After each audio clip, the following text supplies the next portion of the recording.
Are you an H-1B visa holder? Do you have an I-140 petition approved or have an extension under AC-21 provisions? Are you on H-4 visa? If yes, we've got amazing news for you. As of May 26, 2015, you or your spouse on H-4 visa might be eligible for a work permit, aka EAD. And to apply, you need a lawyer who knows about H-4 visa issues. Lawyer Shah Peerally has been at the forefront of this fight for H-4 rights and has actually helped make this dream a reality. Now, his firm is ready to help you or your spouse get their EADs.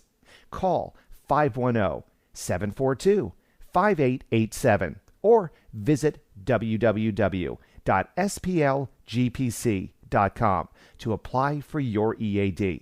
This is an advertisement. No attorney-client relationship is created by this ad. The new Attorney On Air app is now available to download on your iPhone or Android.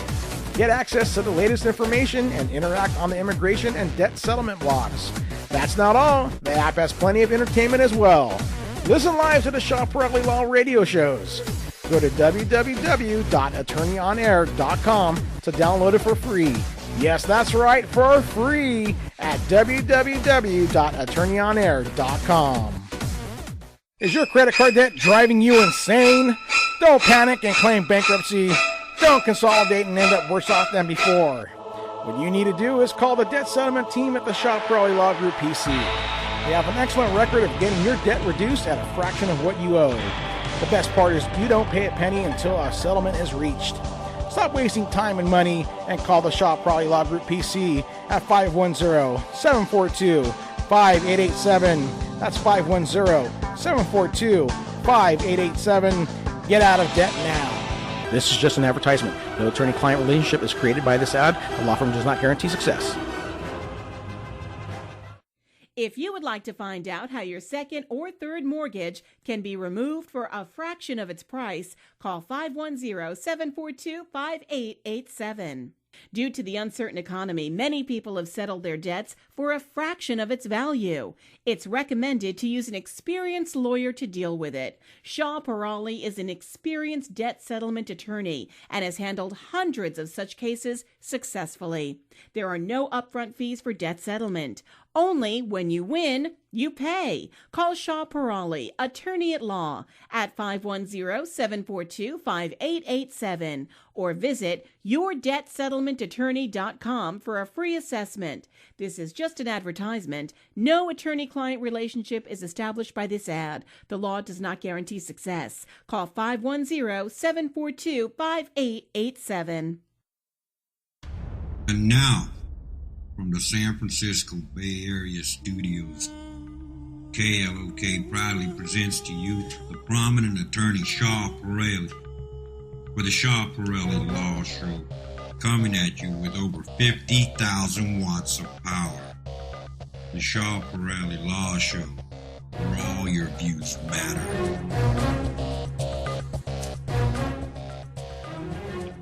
Hello, everybody. Assalamu alaikum, sastikar, namaskar to all the listeners. This is attorney Shah Peerally for the Shah Peerally Law Show. And today, ladies and gentlemen, I have Franco on the board with me. Thank you so much, Franco, for being here. And we are going to go ahead and start the show. And today, of course, I'm going to cover H1B a lot because of the H1B season coming up. But you can always call for any questions on immigrations. The number to the studio is 408-912-5565, 408-912-5565. And anything I'm going to tell you today, ladies and gentlemen, is for educational purposes only. You should not act or refrain to act solely on the information provided. You should contact an attorney if you have any questions. And if you want to have a consultation with our office or talk to our office, the number to our office is 510-742-5887, 510-742-5887. So, ladies and gentlemen, I'm going to start about the H1B season. Of course, this is opening and it's coming really fast. A lot of companies have already started signing up with us and are moving forward with their cases because they know there will be a lot of issues going on when we come to the H1B time. One of them, of course, is the fact that there will be a lottery. So you need to will have to make it within the span of April 1st to April 5th probably. They have not confirmed that, but usually it's April 1st, but they give 1 week kind of grace period for the paperwork to reach there. So now we have another issue that we know will be coming is the LCA. The LCA, which is something that has to be filed before you file the H1B, and this is very important. You cannot file that later. And the problem is that now it's taking 1 week, and knowing the system, whenever we reach H1B period, the system, the iCert system usually goes down because of too many applications. So be ready for that. That's one of the reasons it is good to sign up early so that we give priority to the cases, we can start preparing the LCAs, and we can start filing the cases of on the H1B. I will be taking the call in a minute, Franco, but let me just talk a little bit about that. It's very important that if you're an IT firm, or not only IT, anybody who wants to file an H1B, make sure you do things early. And we will be taking the calls. I know all the phone calls are waiting, and I will appreciate that people who need help, give us a call, 510-742-5887. The website to check is attorneyonair.com, attorneyonair.com, which will bring you on PeerallyLaw.com. So it's easier to remember, Attorney on Air.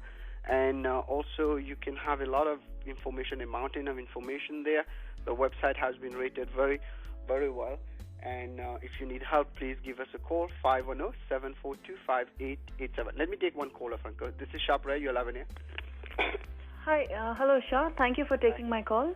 You're welcome. I'm in the 9th year of H1B approval with I-140 approved.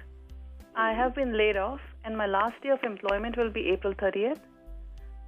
My current visa is good until the May 26th of this year, and my company will send documents to cancel my H1B after April 30th.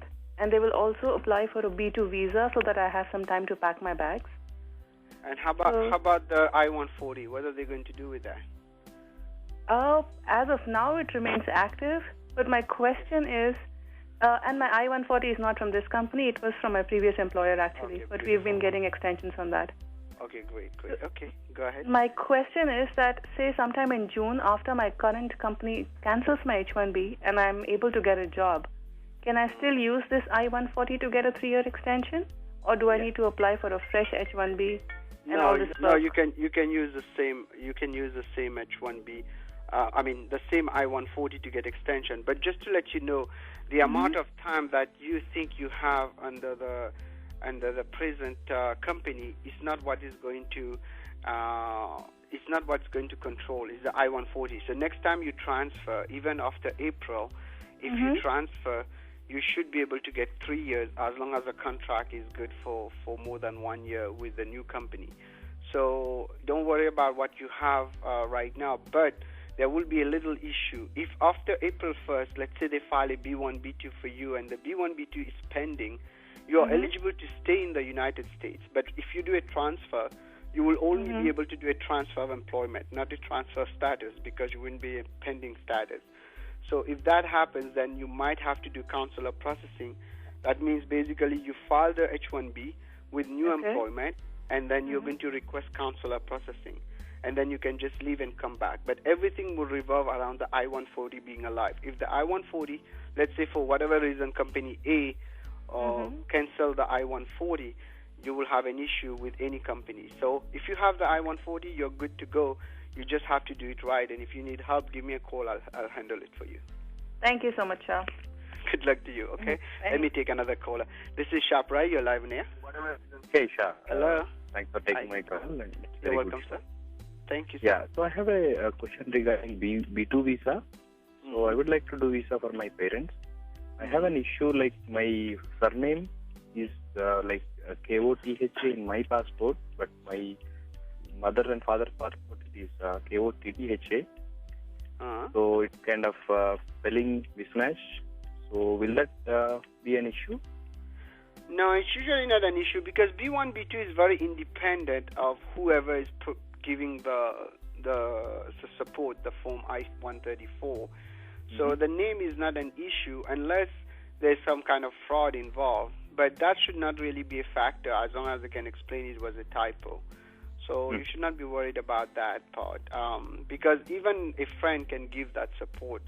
It's not like you're petitioning for your parents. You're just giving them an invitation, and the I-134 is only, and that can be given by anybody. So the name doesn't make a difference. However, make sure that they don't think you're kind of trying to cheat the system or something. As long as they don't believe that, you should be fine to get the visitor visa. Okay? So is there any way that we can get some affidavit and take them along with that? You can get an affidavit from two people who can basically testify that this is the right name and it was a mistake. But you can also have an affidavit from your parents also explaining that. But that should not be a big issue. As long as the document is not showing there was any kind of fraud, it was just a typo, it shouldn't be any problem.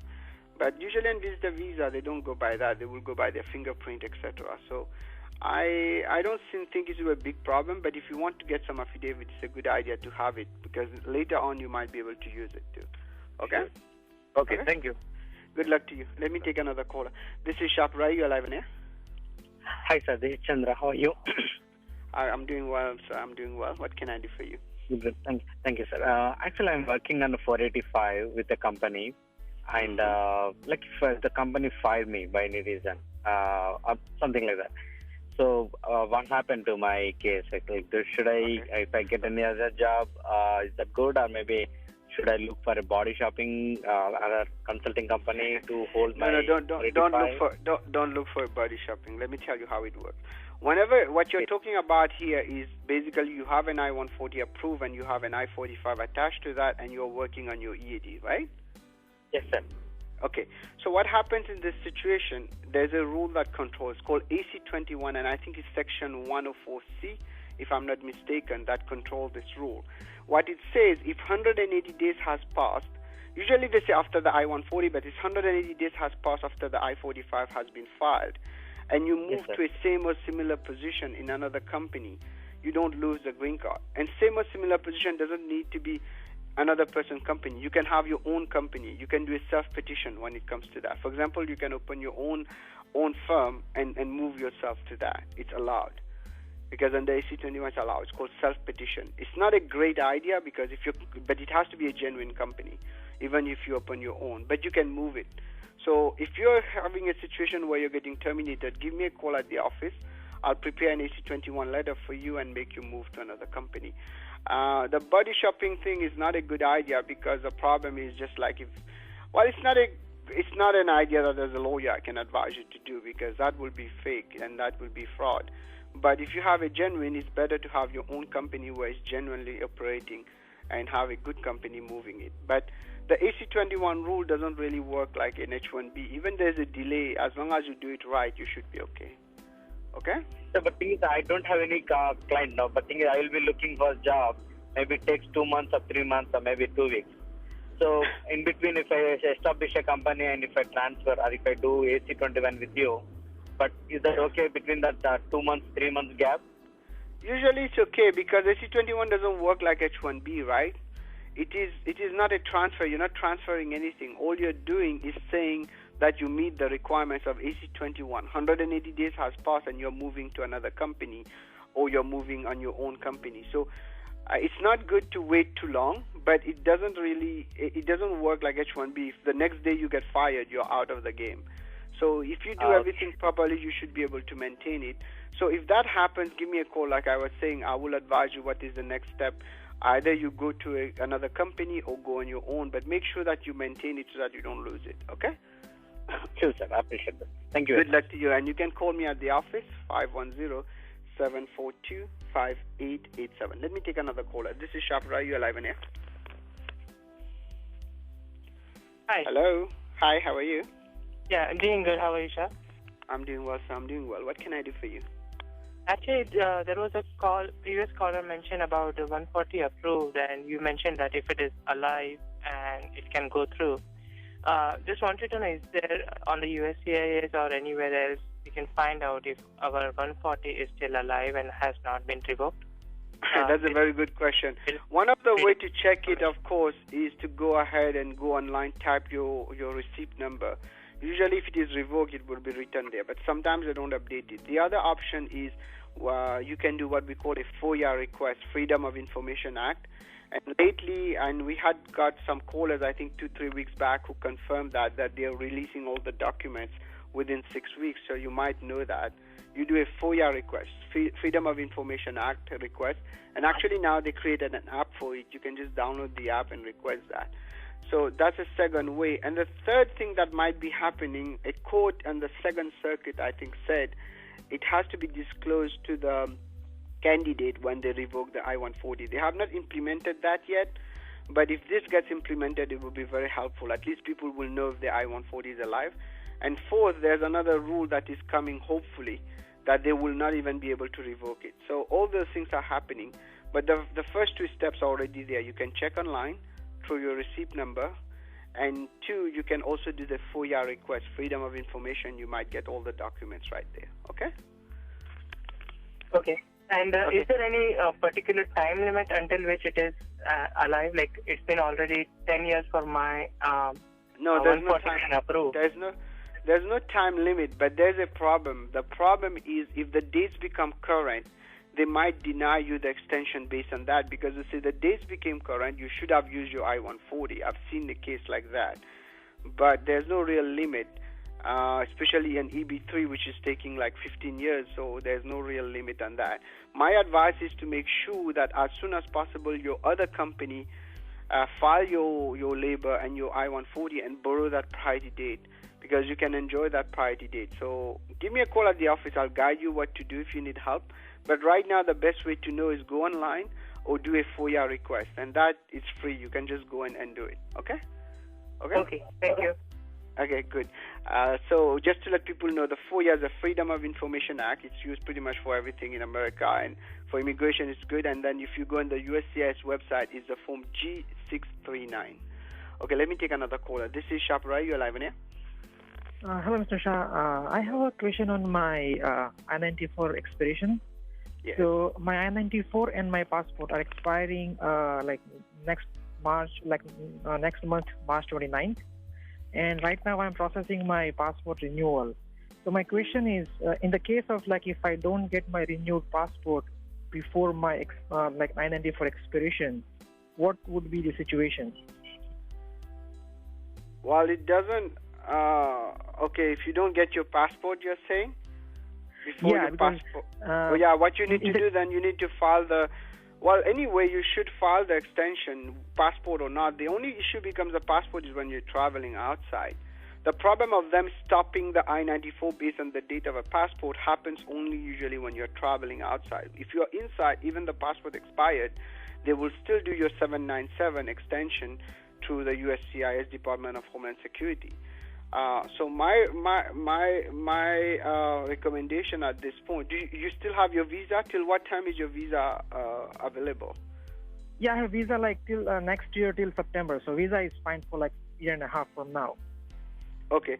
So what you need to do is that first, if the passport is not coming, you can give me a call. I'll guide you. But the best way is to go ahead and file a new 797.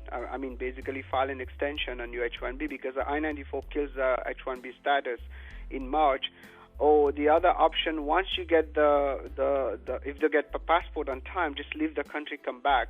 They will give you an extension. You might also be able to get it at the CBP office. But recently, when it comes to the situation where there's a big lapse, since March is in 2 months almost, CBP might not be willing to do the extension. Yeah, actually, I check with them. I call them, and they are saying they won't extend because it's not their error. They can update if there's an error made by them. If not, then they won't extend. They won't accept it, exactly. So what you need to do right now, try your... can I go US-Mexico border? If I in the case of if I get my passport in time, can I go US-Mexico border and come back and get a I-94? Yes. No, not you have a stamp on your passport, right? The stamp is good, right? Passport is good, yes. Visa is good. Okay, visa is good. Yeah, you can go to Mexico, you can go to Canada, you can go to Jamaica. Be careful in Mexico right now. I was going to mention that a lot of people are worried because of the Zika virus. So a lot of my clients are getting upset. I told them to go to Mexico, and they're getting upset at me. But so just be careful on that side. That's it. But yeah, you can go to Mexico. Okay? Okay. Thank you. Thank you very much. Good luck to you. So let me take another caller. This is Shah Peerally. You're live on air. Hi, Shah. Good morning. Good morning. Yeah. I had a question regarding the filling of my OPT STEM extension application. So in the application, there was a question saying that which USCIS office have I previously applied for my OPT? I applied my OPT in Phoenix Lockbox, and my EAD number starts with WAC. So when I searched over the net, they said in few sites they said I can write California Service Center, and in few sites they said I should write Western Education Center. So I'm confused on what to write. Where's your school? If you were in America, which center would you be in? Where's your school? I'm sorry? Where is your school? Which state? Which county? It's in New York. Okay, so New York, you might have to go to the Nebraska, right? Let me double check. I don't have it at the top of my head. So you need to use it. It's not going to make a big difference, because since you applied it, you say you applied it outside when you were outside, right? That's what you're saying? The logbox? No, I applied to Phoenix Lockbox. So I sent my OPT application to Phoenix location. There were two locations, Texas and Phoenix. So I sent my application to Phoenix. To apply my STEM OPT extension, they're asking me my previous USCIS office where I applied. Well, you applied in Phoenix, right? And Phoenix sent the case to where? Where's your approval coming from? Which service center? That I'm not sure, but my EAD number is starting with WAC. No. Go and look on your approval notice, the 797. The address will be there. Use that address. Oh, okay. Okay, because the Phoenix Lockbox is just a dumb box, so it will be transferred to the appropriate service center. So just go on the 797, the green paper, and you will see the address there. Use that address.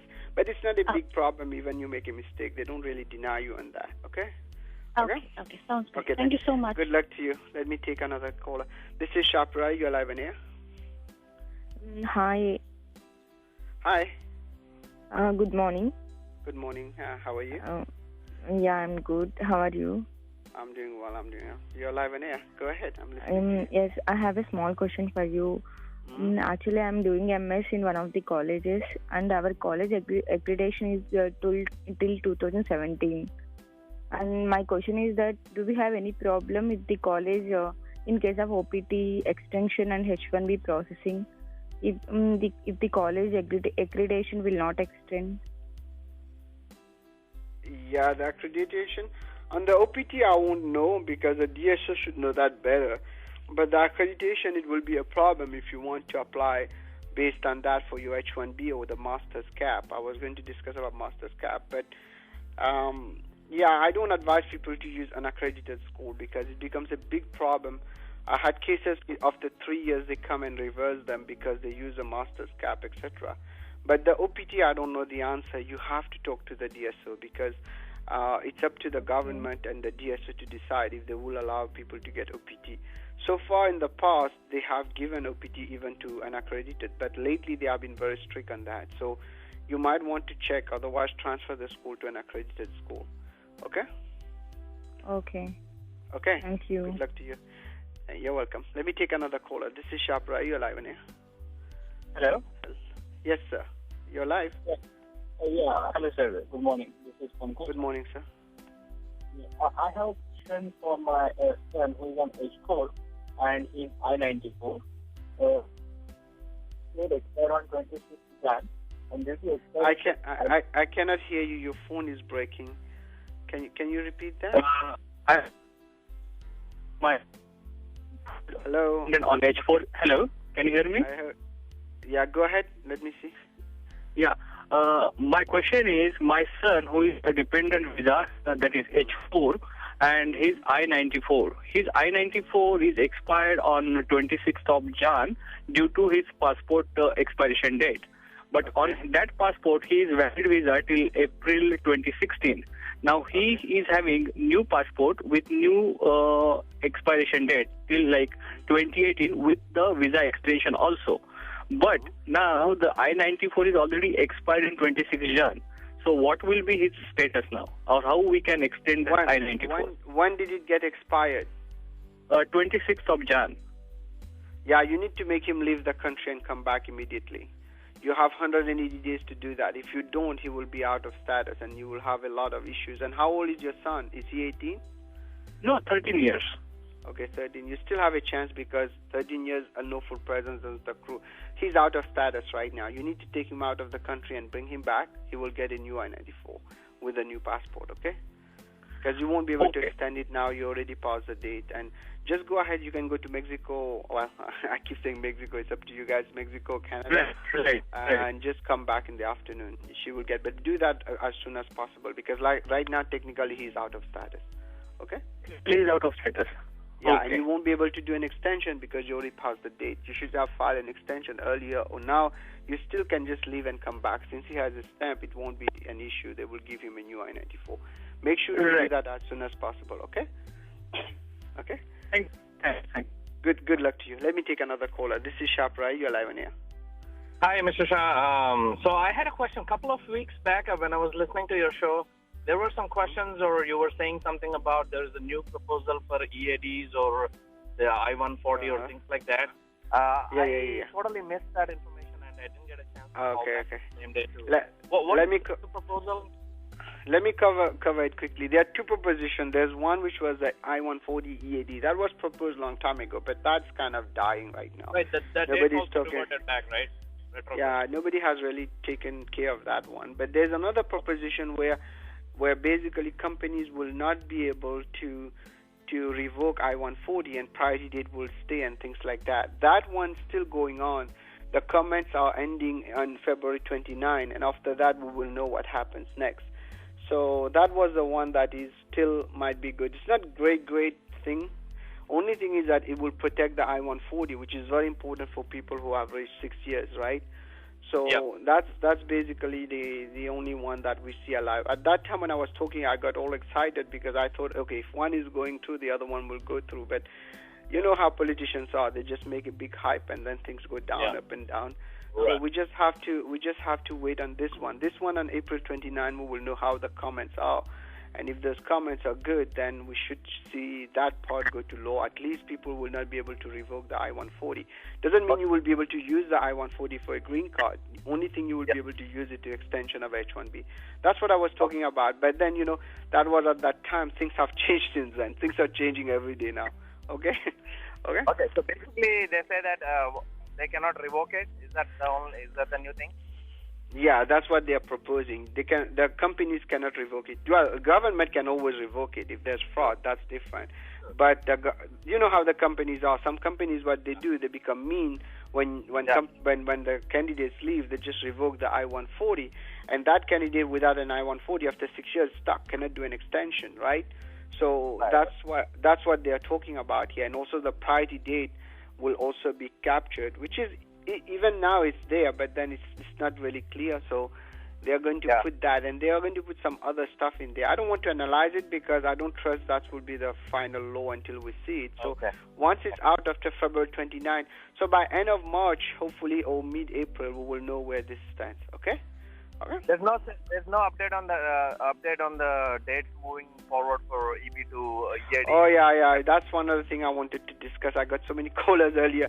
As you can see, guys, the visa bulletin is out actually, and it's not great for India. I think it moved like 2 months.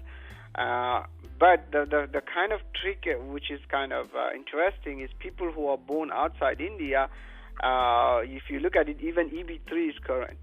So kind of current in filing, which is kind of a counterintuitive situation, which is kind of making... To get an EAD.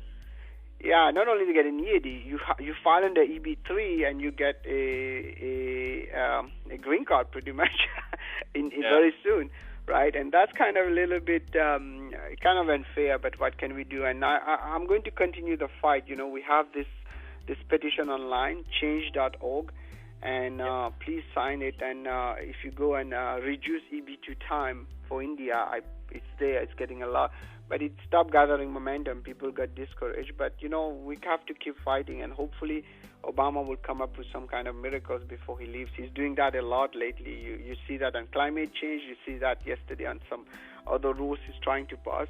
I think now it's his time to kind of throw it at them. Let's hope he throws good stuff at us too. Okay? Okay, great. Thank you. Thank you for the detailed answer. Good luck to you. Good luck. And since you brought that up, ladies and gentlemen, the March 2016 visa bulletin came out. It's not great news for India, but it's not that bad either. So I was making a kind of a prognostic that things will get better, but obviously it didn't. But it's for other countries. If you are born or your wife's spouse is born in a different country, you can benefit from what we call the cross chargeability. I say cross chargeability rules. So make sure to find out if your spouse is born, because some people, they don't even know they were born somewhere else. I just got a client who was born in Africa. She didn't know, and we used that to get her husband and her the green card. So things like that you should look into. Let me take another caller, Franco. This is Shah Peerally. You're live in here. Hi, Shah. Thanks for taking my call. Do you have any updates about STEM OPT extension? My OPT is about to expire in May. Yes. OPT extension. It seems like it will. Right now, there is an extension basically on STEM. When is your OPT expiring? May mid, Shah. I'm sorry. May mid of the May. Okay, so around the same time that you have the extension on STEM. So I think you should file for your extension, because there's a big chance that 24 more month extension will go through. It seems like it's having some movement. I got an email. They're saying they're seeing a movement on it. Hopefully the government will pass the law, and that will hopefully help. So I think at this point you should apply for your STEM extension, and let's hope we will get something clear by March. I was expecting around April, but I think earlier than that we will know. It seems like it's moving. So it's kind of a good news, but it's not 100% good news. But go ahead and apply for your STEM extension, okay? Oh, that's great. But do I need to wait for 24 months extension rule to come into picture, or can I just blindly go ahead and apply now? Because my OPT might expire and I might go. No, you can go ahead, and I think you can go ahead. Talk to your DSO. They are allowing people to apply because they are hoping. They sent me the new I-22. I have all the documents and just waiting. I think you should apply, because last time I told people not to apply, but now I'm telling people to apply. Okay? Oh, okay. Yeah. Thank you, Shah. I listened to your comments last time, so just I'm waiting for to speak. Okay. Thank No. you very much. I forgot. You have so much information coming right now. I don't know how to filter. As people are asking, like this gentleman asking about the visa bulletin, then I talk about the topic. Now you're asking about OPT, I'm talking about this topic, because there are a lot of things that is happening with H1B cap, etc. So it's kind of hard for me to remember it all, but good you brought it up. But yeah, it seems we're going on the right path with not right path, perfect. There are a lot of issues with that new OPT, but at least it's coming. So let us cross our fingers. Things we should know probably in 1 month, okay? Okay? Thank you, Shah. Yeah. Good luck to you. So let me take another caller. This is Shah Peerally. You're live on air. Hello? Hello? Hello. Good morning, Mr. Sir. Good morning, sir. How are you? Yeah, I'm doing good, thanks. How are you? Oh, I'm doing well, too. I'm doing well. What can I do for you? Okay, I just have a question on the H4EAD. Mm-hmm. Okay, my spouse is also on H1. I'm on H1. I have my I-140 upload. So just thinking, if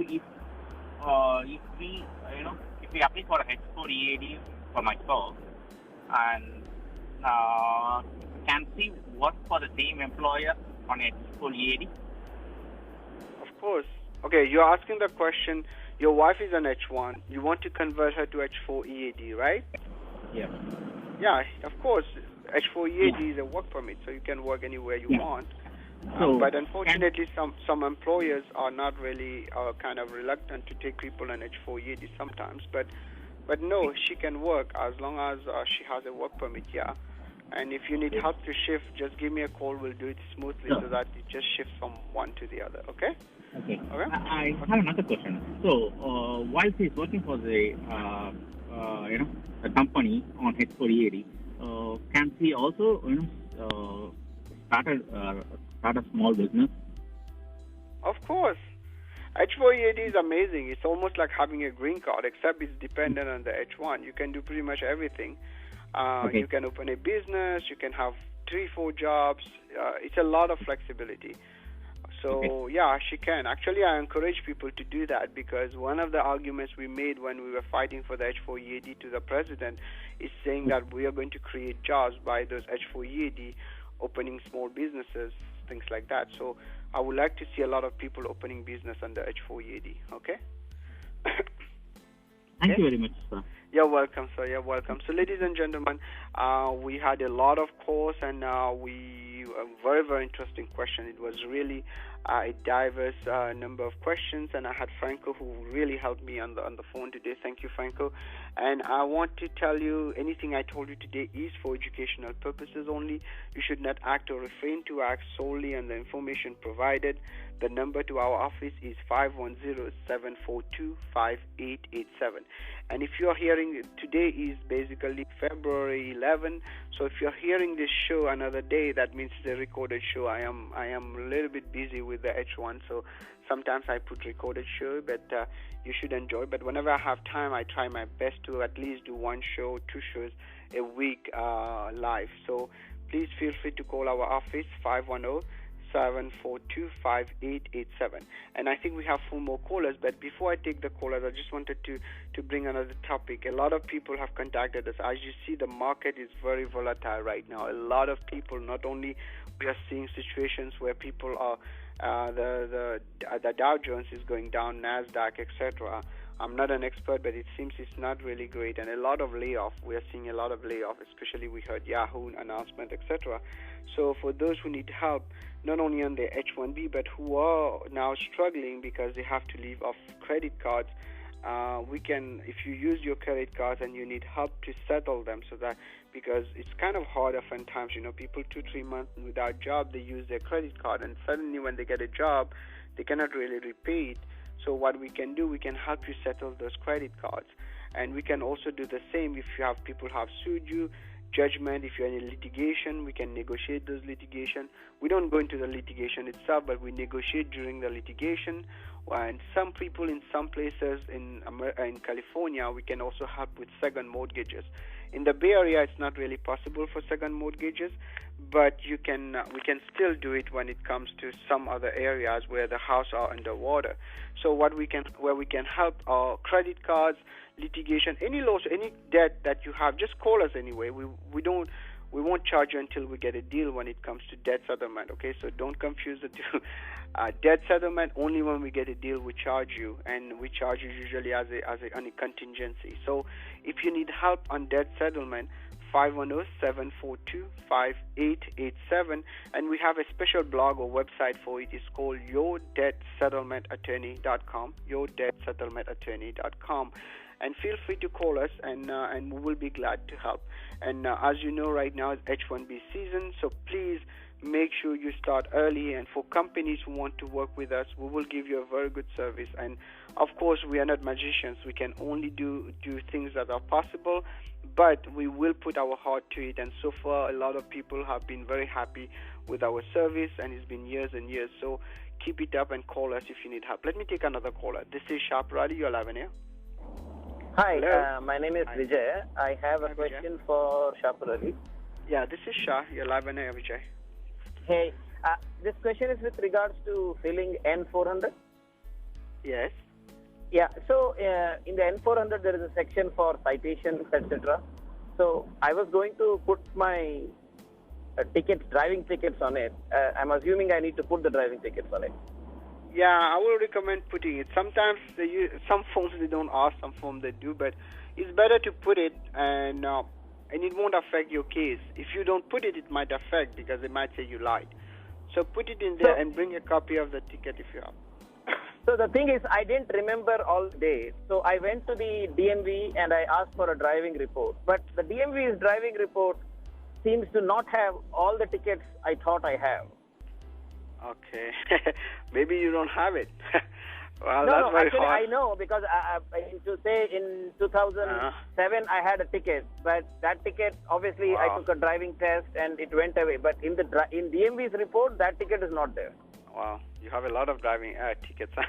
No, I would recommend whatever you remember, you put it in there, and then you explain to the officer at the interview why you put it in there. But DMV is not giving you anything, so you know you got those tickets, but maybe it was removed, but you're still mentioning it because it won't affect your case. But if they have a record somewhere where it appears, it will hurt you. So put it in there and put a note on your cover letter and explain at the interview that you have this, and that's what DMV gave you. But as long as you're telling the truth, it's better than lying, because nobody will tell the truth against themselves, so they will like that, okay? Okay. So one thing is, you talked about cover letter. What is a cover letter? I have not seen anything as a cover letter in a cover letter, you prepare it. That's what's called a cover letter. You write a letter, right? And if you need help when it comes to your citizenship, give me a call at the office. I'll handle the case for you. Make sure that there's no mistake on it, okay? Okay, thank you. Okay, good luck. The number to our office, 510-742-5887. We have a great team there. We speak so many languages. If you go on our website, attorneyonair.com or Peerally Law, you will see so many languages we speak. There's Hinko, Marathi, Urdu, Punjabi, Hindi, Patari, English, Pashto. So we have a very great team here. The New York office speaks that, and we have in San Francisco office, they speak Spanish and Arabic. So please call us. We'll be glad to help you. Let me take another caller. This is Shah Peerally. You are live on air. Hello. Hello. Hi. How are you doing, sir? I'm good. Good morning, Shah. Good morning. I've seen many people asking many questions, but I have a different question here. I have 140 based on my skill set on networking. Now I want to move out of 140 networking, and I want to move to a different domain. Since my firm and 140 is based on a certain skill set, if I change my skill set, is 140 still valid? Okay. The I-140 will be valid because the job offer is there. The only way the I-140 will go is if your employer revokes it or your USCIS revokes it. But just because you're moving to another position doesn't mean you have the knowledge for the previous not the position. I'm not the position. I'm like, let's say I'm working on a network software. Now I want to go to a different, like Oracle, Hadoop, or some other technology. But I still be the software engineer, but not the same schemes. Yeah, that's what I'm saying. Whenever you file the I-140, it's very specific, right? It's specific to some position. Just being a software engineer is a generic term, but software engineer has a lot of other sub-branches, right? So if your I-140 is governed on that, you can still use that I-140 for extension or even the priority date. But if later on you want to get a green card on it, you have to go back to this job when you get the green card. But you can still use that I-140 as long as it's not been revoked.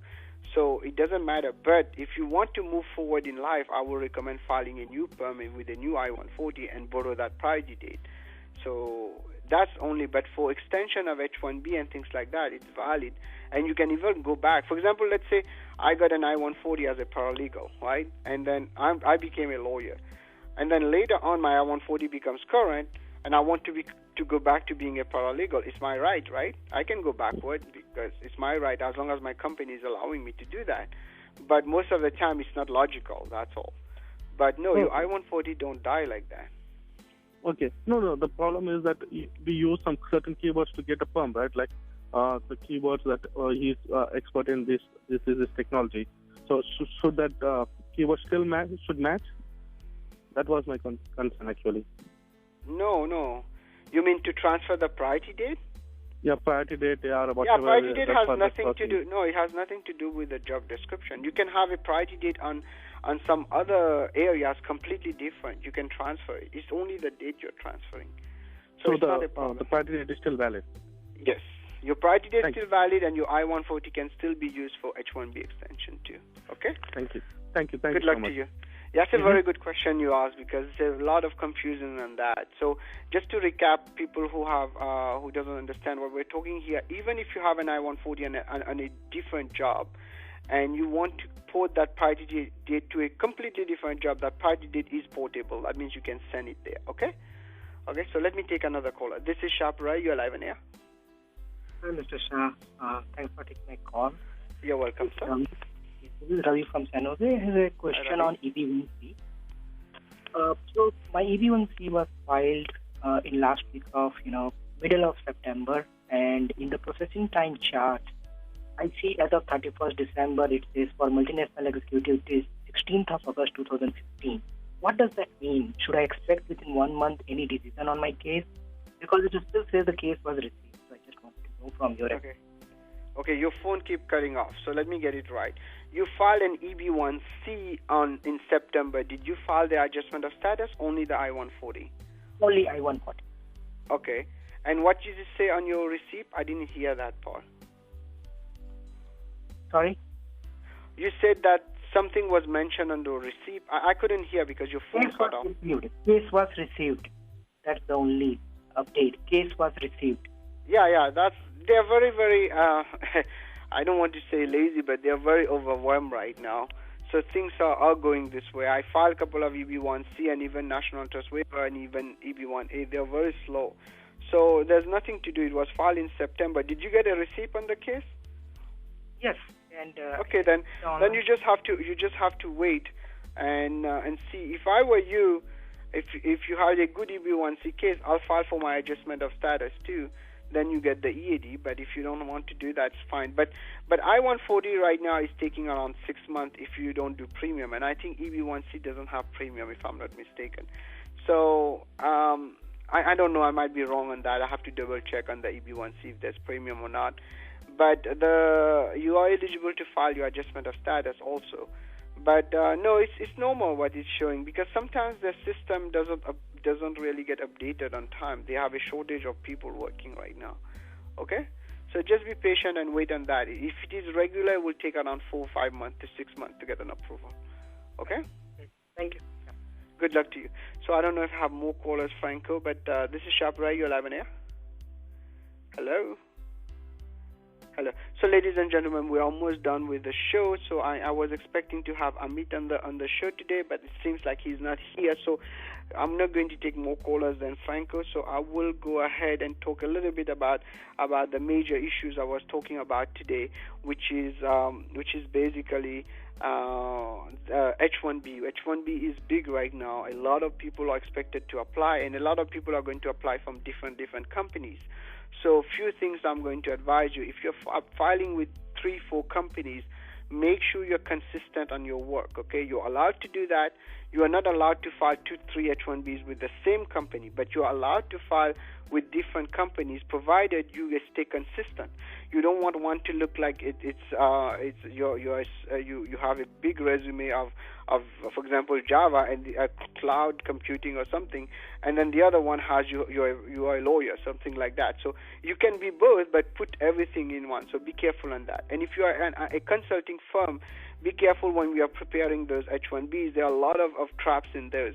This is where a good lawyer will make a difference. For example, the dates on the LCA, many people make those mistakes.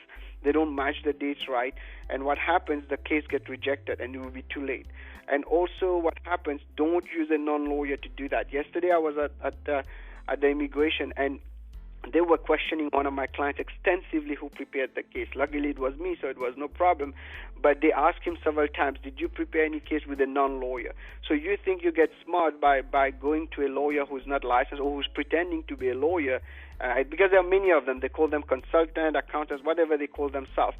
And when they get busted, your case, which was good, not only you get in trouble legally, you get in trouble also. All those good cases that were filed might get revoked.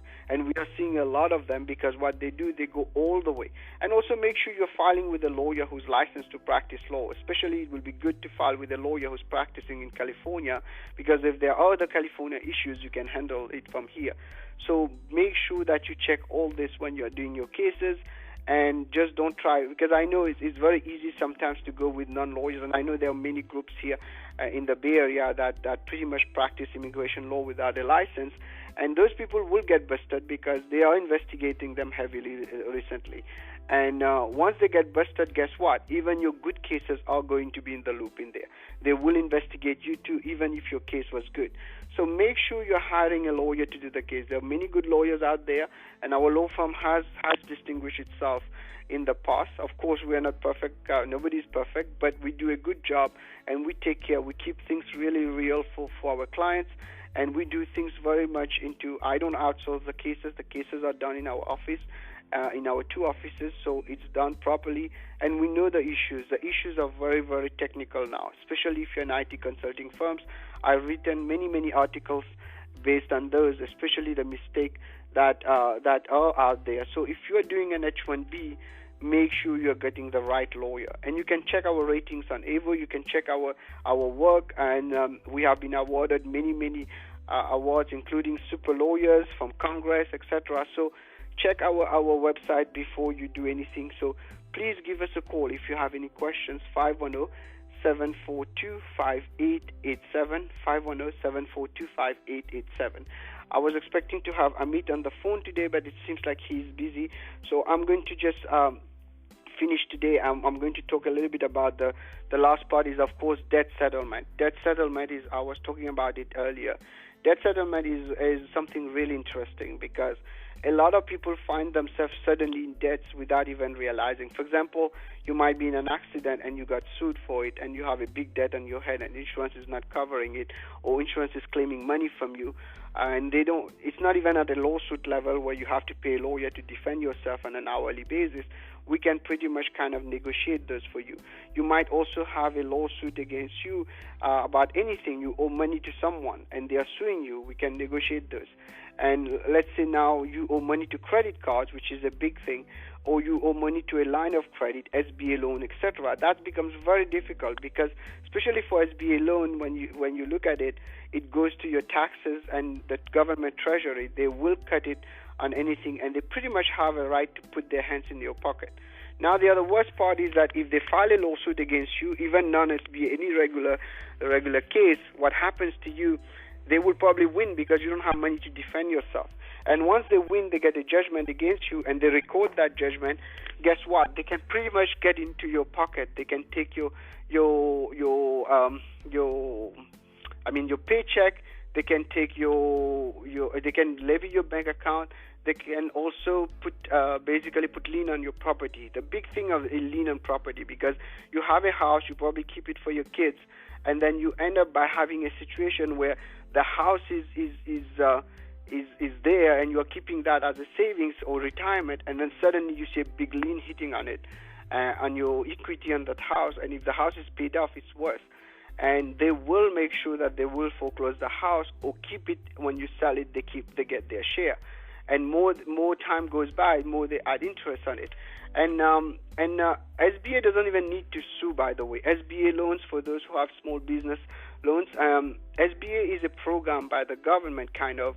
It's a guarantee by the government. What they do, they directly go into a lien on your property and the IRS. So be careful if you have those kind of loans. And we have successfully negotiated many of those loans, and we can help you. Give us a call at the office, 510-742-5887. And the good thing with debt settlement, we will not charge you anything until we get a deal. I repeat that you don't want things to go really bad. And it's happening right now. We are starting to see it.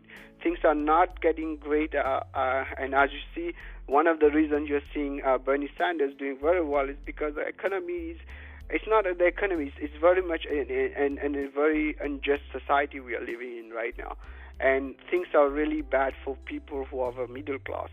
So, and the big companies, they don't care. They will come after you. But we can deal with them. We can be the shield for you. So call us. The number to call is 510-742-5887. And to let you know, the recap on this is basically we can help you on credit cards, SBA loan. Don't let the SBA loan sit down there. You're going to suffer. And then 3, we can help you on second mortgages, for example. In some cases, not every cases, the house has to be underwater. And of course, all the litigation cases, give us a call, 510-742-5887. So ladies and gentlemen, to recap today, I wanted to thank Franco today for being on the board with me. I wanted to thank you, and anything I told you today is for educational purposes only. You should not act or refrain to act solely on the information provided. You should contact an attorney if you have any questions. Just to recap, today we talk about the H1B. We talk about a lot of issues on this show today. N400, I-140, AC21. It was very diverse. And I thank you all for listening. And I will probably put those archives. If you go on my YouTube channel, you will be able to get it there. Thank you, ladies and gentlemen. We'll be back on Monday from noon to 1. Take care. I'll be back. Bye-bye.